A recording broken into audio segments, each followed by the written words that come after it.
အားလုံးပဲမင်္ဂလာပါခင်ဗျာဒီနေ့မှာတော့ကျွန်တော်ကထိုင်းနိုင်ငံရဲ့တဘိုးကြီးဖျားလို့ပြောလို့ရတယ်နတ်ဖျားကိုတွားရောက်ပုံမှန်မှာပဲဖြစ်ပါတယ်တနည်းနဲ့တူနတ်ဖျားကိုအကြည့်လိုက်ရအောင်အခုဆိုလို့ရှိရင်ဒါမြင်တွေ့ရတာတော့ကျွန်တော်ညာဖျားပတ်ဝန်းကျင်မှာရှိရဲ့အများပြည်သူပန်းကြံတနေရာပဲဖြစ်ပါတယ်ညာနေရာပါဒါတော့ညာဖျားပတ်ဝန်းကျင်မှာရှိတဲ့ရှစ်မြင်ကွင်းလေးတစ်ခုပဲဖြစ်ပါတယ်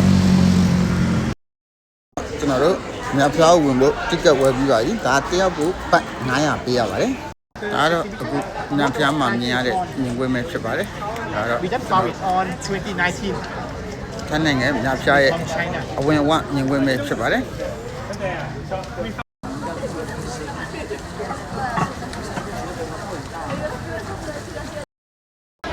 မြဖျားအတင်းပတ်မြင်ကွင်းတနေရာပဲဖြစ်ပါတယ်